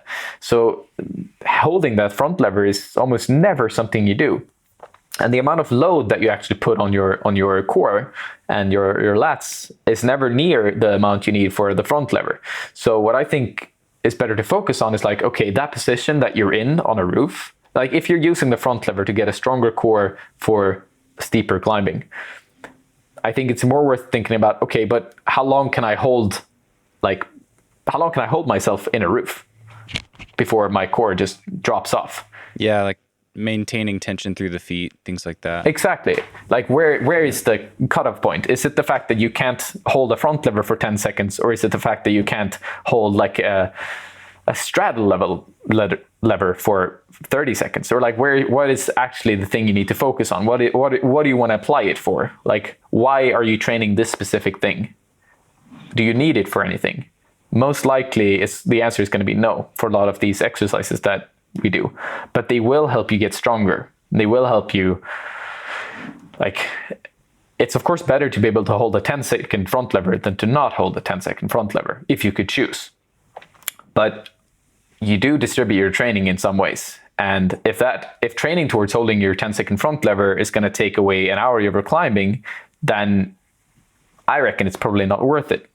It's probably better to spend that time on the wall or doing all kinds of other exercises. And the same does go for the one-arm pull-up. I think it's a nice trick to have. It helps my specific climbing style quite a bit here and there, but generally as a climber, it's not really something that I feel I would recommend. Like, hey, you got to train your one-arm pull-ups, because otherwise you're not gonna progress over V7. That's no way, man. It's like, yeah, it's extra power that you can use in certain circumstances. Do you think it's gotten you more YouTube subscribers?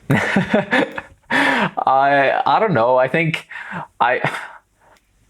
it's developed a bit of a specific style that I can apply whenever I want to. Like, I can do cool campus moves here and there that's kind of funky to watch, but they're not the most optimal way to climb always. So it's like, I do think some people might be like, oh, that's pretty cool, let's click that subscribe button. But but I hope it hasn't affected it too much, no. I do hope it's not just for my one arms. No, I don't think so. Just for fun, let's say that my goal is just to be able to post videos of doing one arms on Instagram. What do I do? Yeah. All right. How do you progress the one arm pull ups? Yeah, let's get into it. So essentially, I mean, it's like eccentric one armers, I think, are the best way to approach them. So negatives. So pulling up with like a rubber band or with your other hand, and then trying to go as slowly as possible, but as consecutively as possible throughout the movement, all the way down to zero, to hanging, is one of the most fundamental parts of getting stronger at the one-arm pull-ups, I believe. The thing with it is that it has a pretty high risk factor. Like if you overdo it, I think most people would start feeling it in their elbows. And so I would say that doing weighted pull-ups is like a slightly safer method. And usually, I don't know the exact number, but I think around 170 to 100% of your body weight as a pull-up is a good place to start working towards the one arm. Because then I think your elbows are a little bit more secure. You're usually going to not be able to like push yourself quite as intensely when doing the pull-up as you can with the reversed one-arm pull-up. So that's usually my first recommendation, is that you start off by working on your weighted pull-up strength. I do also think that if you're doing negatives, it's probably quite good to do it off of holds that aren't bars. So like maybe do it on a bigger edge, or if you have good crimp strength, then do it on a smaller edge, or do it off like a sloper ball or something like that. Just because my theory is that you can recruit more of your muscle fibers, because doing a one-arm pull-up is a lot about grip strength as well. And it's easy to forget that the grip strength, you can't really notice it so well as a climber, because you have you have so much more of it than you need. But it's like, when you start gripping and when you start actually engaging those muscles, for me, it definitely makes it different. The harder that I actually grip, the harder that I try to recruit the muscles in the back. So I think doing them, like if you're doing negatives, I think it's better to do it off off of holds instead of a bar, to just get more muscle activation. But also I think it can keep it, as long as you're not doing it off a hold that's gonna injure your fingers. I think it's gonna be, you're gonna have to be in more control with your arm as well. So the negative one-arm pull-up isn't gonna be quite as intense. It's gonna be more focused on like being solid and structured. Yeah, because you have to keep everything in control then. But that's just me theory crafting, everyone. Well, cool. Yeah, thanks for that. It's interesting. The one time I have been able to do a one-arm pull-up, I think this was like 2015 or something, and I just trained my ass off all summer. I wasn't even climbing. I was just like training on the hangboard and in the weight room, because I thought that was going to make me awesome. Didn't work that well for people listening. But I did improve my weighted pull-up a lot, and it was interesting. I think I was right around like 70 to 80% of my body weight added to my harness. Yeah. So I was like maybe 150 pounds. I could do a 150 to 155, somewhere in there, and I could do a pull-up with like 125 or 130 pounds added. Right. Yeah. So maybe that's like 85%, whatever, people can do the math, but then I could do a one arm. So you really don't need to get to double body weight to be able to do a one arm, which I think is interesting. Yeah, that's actually true. I've gotten a lot of questions about that. Like how, like the fact that people seem to think you have to be able to do like 220% of your body weight, but definitely not the case. I think you could get away with maybe doing 160% if you're strong enough in that position. I don't actually know the reason why that is, like why the conversion isn't as clear, like why you're not like pulling with half your. I think maybe you can recruit more than half of your back muscles with one arm. Yeah, that's my theory. Yeah, that does make sense. Yeah, I don't know. It's pretty simple, but that's my theory with it. Yeah. Well, cool. I'm going to play with that. That's going to be fun. Give it a whirl. Add some of that stuff back in. I have a listener question. We talked a little bit about World Cups, and I want to dig into that. This question's from Flynn. Real quick, can you pronounce your first name for me? Do you say Emil or Emil? I don't know. I really don't know how I pronounce my own name in English, because I don't know. It's That's hilarious. Emil is the Emil. Say it again. Emil. Okay. Emil Abrahamsson is like how you would pronounce it in Swedish, and I don't know if it's Emil. It's like I've heard all types, and I don't even know myself. So go with whatever you feel like. Okay. Yeah. I think when I read your name, I see Emil. Yeah. And then I was curious about it because of how your brother pronounced it in one of your videos. He was like, Emil, and I was like, oh, that's different. I wonder if I'm doing it wrong. But yeah. Okay. Sounds like anything close is fine. Flynn writes, I was wondering about Emil's progression into competition and the World Cup scene. How does he balance training and climbing for indoor versus outdoor? And how does it feel to compete at that level, having started climbing relatively late in life? I assume he means compared to the other World Cup competitors. And then finally, Flynn writes, I'm similar. I started climbing late, but I'm making quick progress, and I'm curious about the World Cup scene. So, okay, so I'll start off being real. So like my first encounter with World Cups and international competitions, I had like a lot of imposter syndrome, you know, where I felt misplaced. I felt like, wow, should I really be here? I'm just because I didn't start off by competition climbing. I started off by just playing around with bouldering and then climbing a lot outdoors. And suddenly I gotten strong enough to start competing and actually performing there. But my mind didn't actually catch up with me on that end, that I was actually getting strong enough to start trying World Cup boulders. So the first parts of it felt I did feel a bit misplaced. But you do notice quite quickly, since like I am at the level where I can climb on those boulders, I'm not strong enough to actually perform at the highest level, but I still feel like when I'm on them, it doesn't feel unreal. It feels accessible if I was just a little bit better and if I just had a little bit more skill, especially. So that's the big thing, is that I noticed quite quickly that it's like that I'm not completely misplaced anyways. And so that imposter syndrome dropped a little bit. It does feel surreal still whenever I've been doing it, because when I started climbing, I was like, oh, World Cups looks really cool. I'm never going to be able to do that because I started so late. And then it just kind of happened because I started performing quite okay here in Sweden. And so they accepted me to the team after I submitted to enter it. And that was really cool. And I was extremely grateful for it because I didn't really think it would happen before.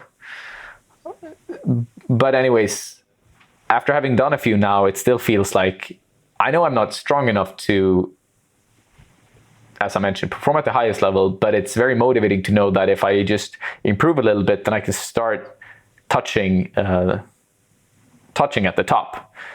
And I guess that's the basis of it all, is that you always have these goals and you always have these things to aspire towards.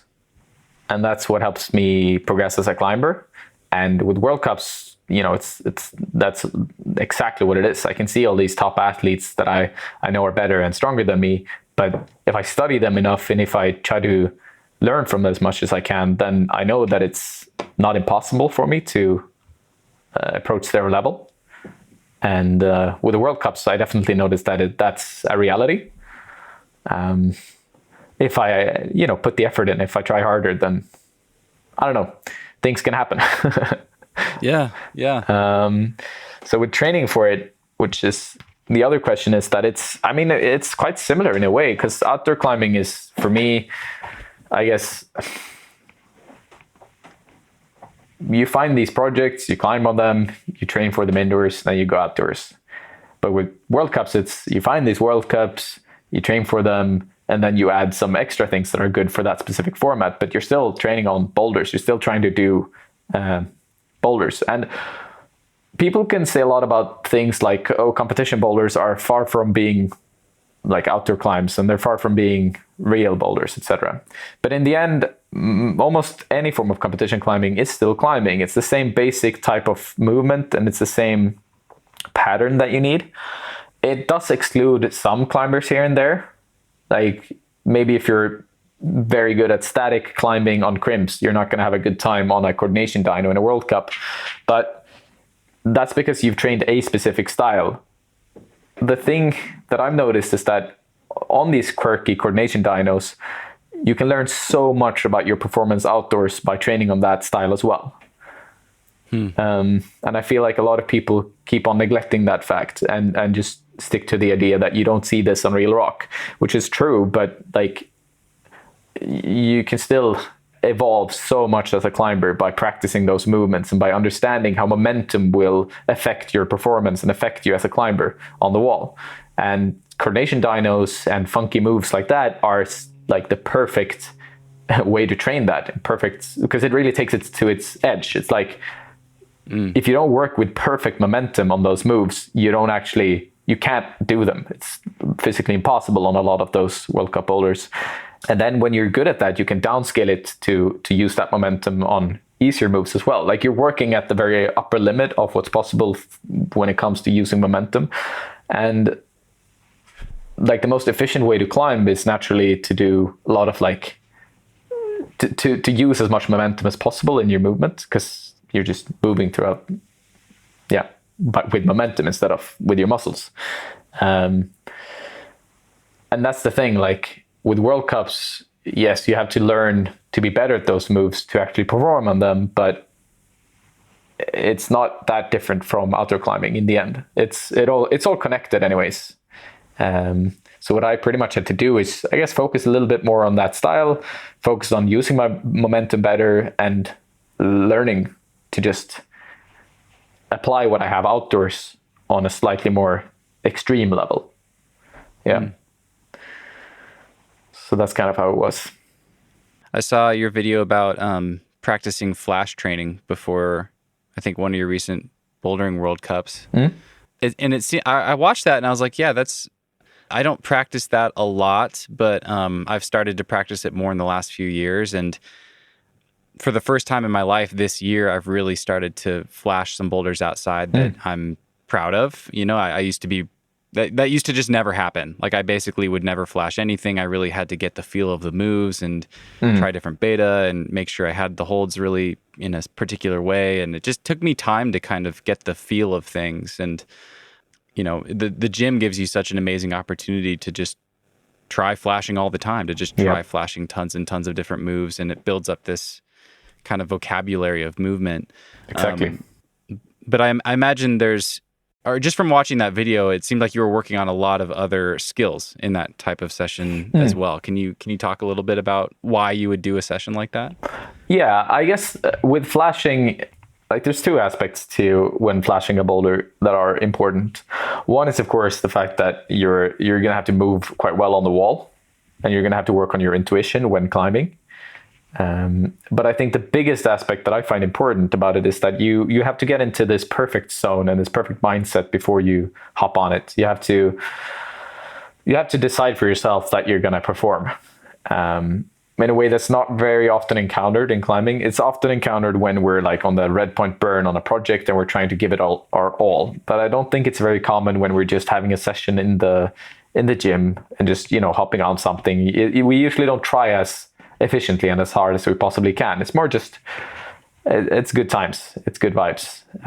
But having that extra element of like, okay, this matters, this attempt is relevant, can give you a lot of benefits mentally in terms of how hard you can try whenever you need to try hard.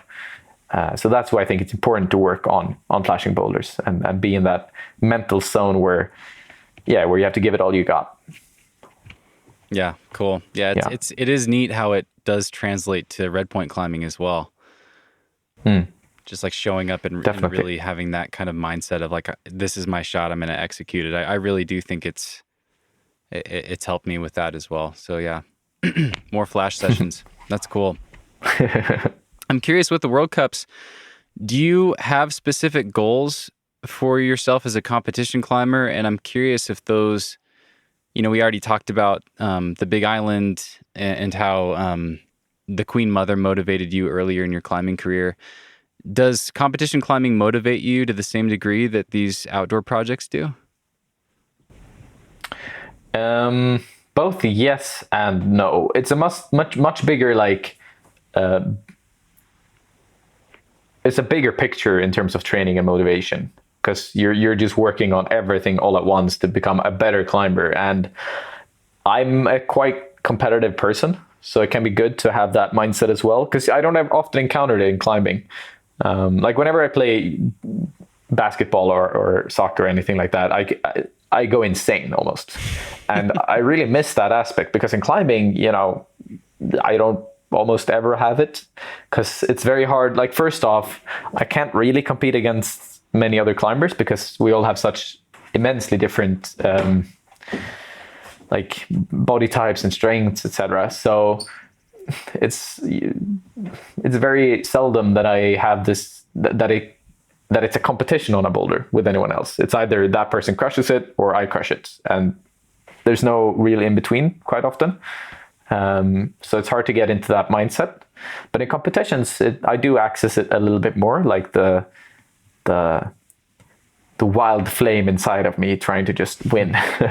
And that's something I really enjoy about competition climbing, is that I get this very serious focus when I do it. And it's hard to get elsewhere in climbing, because when I do outdoor climbs, the way I approach it is that I actually start competing against myself, and I just go like trying to think that, okay, you got to be stronger than you were yesterday or stronger than you were 5 minutes ago, and just crush this now, which is good. But it's also like, it's not the entire spectrum of competing, because you gotta have like people you are facing as well, and not just yourself. Even though I do think that's a really nice aspect to climbing as well, the fact that the biggest competitor is you. Like, I think that's one of the best aspects about the sport, is that a lot of people can enjoy that fact, because not everyone enjoys like competing against others. It's not for everyone. So yeah, that's kind of what competition climbing does to me, is that I get a little bit more competitive, which helps my training and focus a bit. Are you planning to continue doing World Cups on your trip? Well, so the World Cups are over for the trip, and then they start up again, I guess like April next year. And we're unsure, like we plan to be on the road around that time, but we're still not sure where we'll be or how it will be then. But since I will be, like, this will be the first time that I'm focusing on climbing entirely in my life. I've always done other things at the same time, which means that I might break new grounds, because when you focus purely on something, you get better at it. So if I do get a lot stronger during the trip, and if I do find a new level of my climbing, then most definitely I will try for more World Cups next year. So as it is right now, yes, definitely. There will definitely be more if I can. Awesome. Well, I'm excited to follow your trip through your videos and see how it all unfolds. Thank you. Emil, I want to just kind of start wrapping up with a few fun questions that I have for you. And this one this was submitted by a friend of mine, and it's not specifically for you, but I think it's a perfect one to ask you. And it's just a hilarious story that I've been wanting to share on the podcast. My friend Seth sent me this message, and basically the question is like, what is one of the weirdest or worst training experiments or exercises that you've tried? And I'm going to share his story. He wrote to me, and he wrote, since you have the ear of the core climbers, I think something entertaining you could do is to ask people to tell you about their most weird or stupid training exercise they've tried. Because I'm up here in Alaska. He works, I think, in the oil industry in the summer. I'm up here in Alaska using this tread wall, and I'm trying to take the weight vest off while resting and put it back on when I'm climbing. But the tread wall is old and doesn't completely stop. Which I love. It just paints the best picture. Yeah. The struggle. Yeah. Oh, no.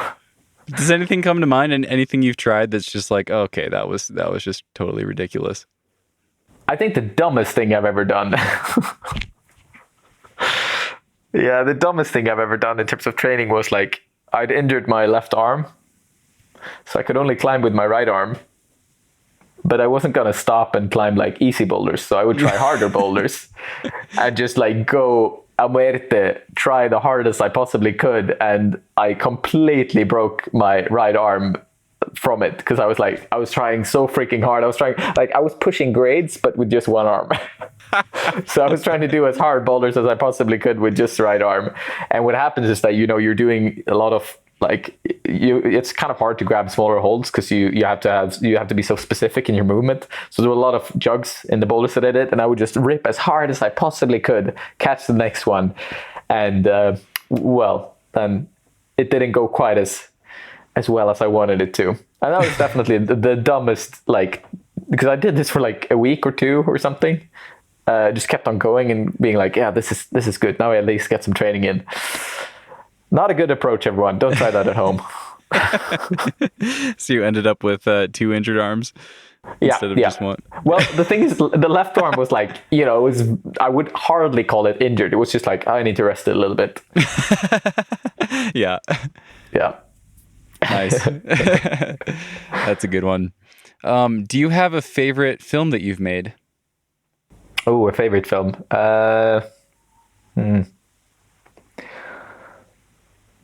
I really don't know, honestly. I think because I've gotten the question before and I never know what to answer, because I think the best, one of the best videos would be the one on a boulder called Houdini that I released 2 months back or something, because it was the best session almost ever. We all sent the boulder. It was a 7-year-long project for me and my brother, and we literally did it on the same day. And we had this third friend with us who did his project, which he had spent maybe a year on as well. Wow. So it's just one of those days when everything came together out of nowhere, and it was magical. But the video in itself is I don't know. I find it hard because I how to put this? It's really hard to make videos and not wanting to constantly improve. Which I think is good, of course. Improving is, of course, essential. But it means that whenever I look back through anything that I've made, it's always with a very critical eye. I always think about these 20 things that I need to change if I ever make anything similar to it. So it's hard for me to say this was a good video. This is something that I am now proud of, but I was at the time. A lot of most of my videos I was really happy with when I made them. But then after the fact, it's I wish I would have done this differently. And the idea is actually to give, to take all the lessons that I've learned throughout the years into this 8C tour that I'm making, this video series that I'm gonna make during the trip. Because I have a couple of episodes already planned out on boulders that I will try. One of them, of course, being the Big Island, and then Dreamtime. Yeah. And on those specific videos, I want to do everything in my power to make the videos as good as I possibly can. The thing with YouTube is that you want to be consistent with your content. You don't want to release anything once every second month or so, because they kind of, the algorithm really disrupts your flow. So it's hard to build an audience then, because it doesn't pop up in people's feeds. So you do want to be quite consistent and drop things maybe weekly or every other week. I don't really know, but at least quite consistently. Which also, of course, means that you have to keep on producing. And it's hard to... It's both hard and easy to evolve at the same time when you're that consistent with your production. Right. You can't make every one of them a spectacular masterpiece. Exactly. And that's something that I think I'm gonna focus more on during this trip. It's I'm gonna make a lot of outdoor videos of just regular sessions on some of these nicer climbs that we have in Europe, and just good vlogs essentially and sessions. But then I want to try and make the best climbing videos that I can possibly make on these bigger projects. And those are of course gonna take a lot more time, but then I'm gonna distribute that time over a longer period. So I'm not just making them in 1 week or 2 weeks. It's gonna be 2 months long production for each of them essentially, where I make the video. I've done this with a few videos in the past as well, and it's never been a good approach for my evolution as a YouTuber, but it's been good for me as a person. So then I've done a video, it's finished, and then I remove it essentially and redo it from the get-go. Wow. Just because I do it, I rewatch it, or I finish it, then I feel okay, this is a good video now. and then pretty much do it all over again to try and make it better the next time. And that's like the only way to make them as good as I can. And that's where I've learned the most. And I want to take all of those lessons into these coming months. And so those videos will take a lot longer to produce, maybe like as mentioned, like 2 months. But then I want them to be, the best videos I can make. And then I'll answer the question with one of those. I hope that's my plan anyways. That's great. Yeah, that's a great answer. For people listening that haven't watched any of your videos before, which ones do you like to recommend to people that are just discovering your channel for the first time? So I think the Big Island video is quite accessible for people. It's really good. So I tried to tell the story from the start to the finish. And I guess what you could do is you watch the first one, because I dropped one video. You might not have seen it actually. It was the first video that I dropped back in 2019, like when I started my channel, which is the first session on it. And it gives a little bit more. It's shot with like a broken GoPro camera, so it's really not the best production ever, but it does give a little bit more. I guess I would recommend someone to watch the newest one first and then watch the old one. Okay. That could be a pretty good way to start. And then I guess most of my outro videos is where there's the most soul in. Like usually when I've done outro videos, they've been on bigger projects and stuff that I really care about. Indoor videos are more training and situated towards working towards my goals, which I think it's like nice if you already know me and if you already know me as a climber. But if you're new to the channel, I don't know if it's quite as valuable. So yeah, many of the outdoor videos I think give out the most of myself. Awesome. Well, I will link to the videos of the island, and you made an amazing film about the Queen Mother and Houdini as well. So I'll link to all those in the show notes for people that want to check them out. Nice. Thank you. Do you have a collaboration? You've done some fun collaborations on your channel too. Do you have actually, maybe I'll ask this. If you could do a collaboration with anybody, like who are some of your dream people that you'd love to make a fun video with? Wow, that's actually a difficult question. There's so many climbers out there that I would love to sort of. Actually, no, I know. I know. Like, no, but this is like, it's funny. It's a funny question actually, because when I thought about it, it's so obvious. So one of the people that I've always wanted to go into the head of as much as possible as a climber is Jimmy Webb.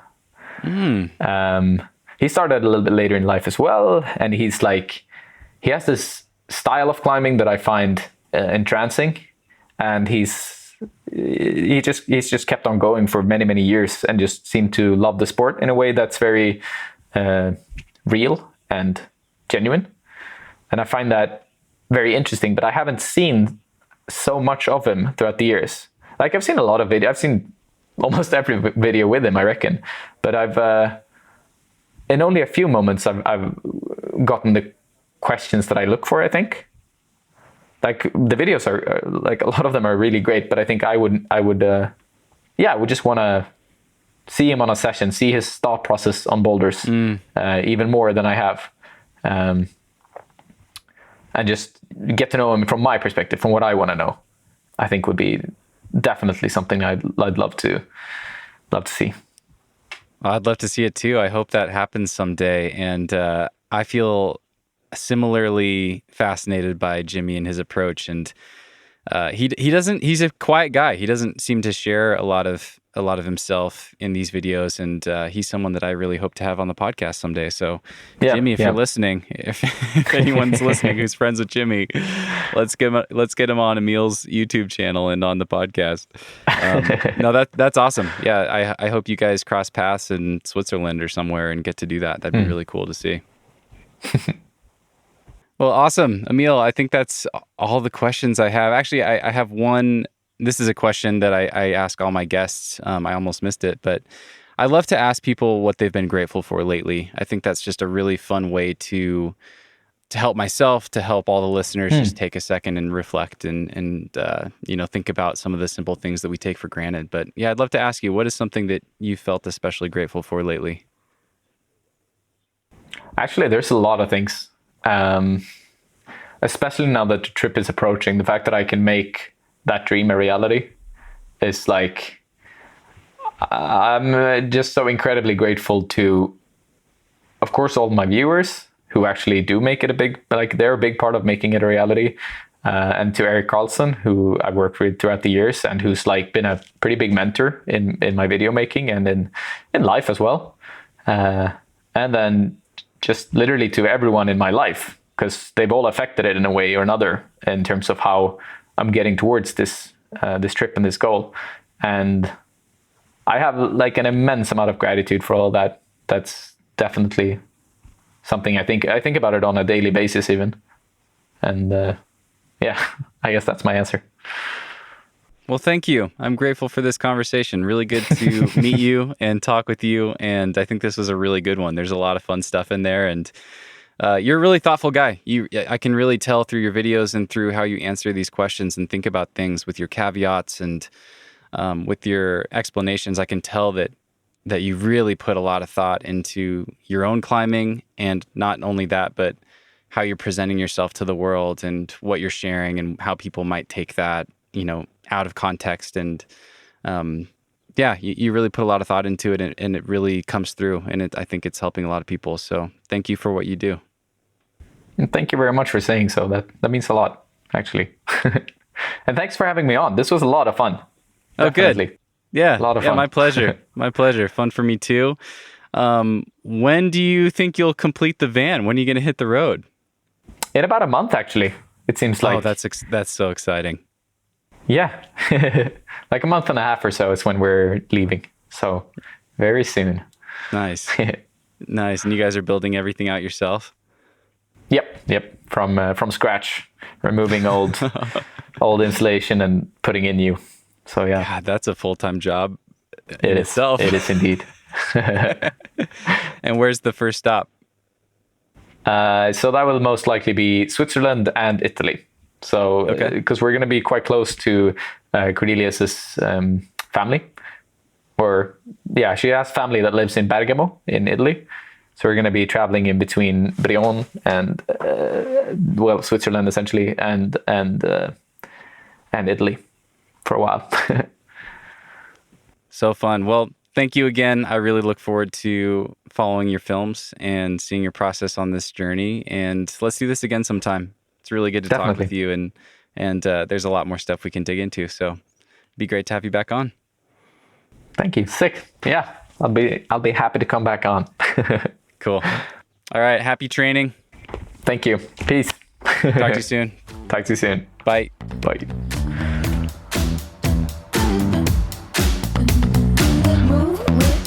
Shake it up, stop when the clock hits 13. Sing 1, 2, 3, 4.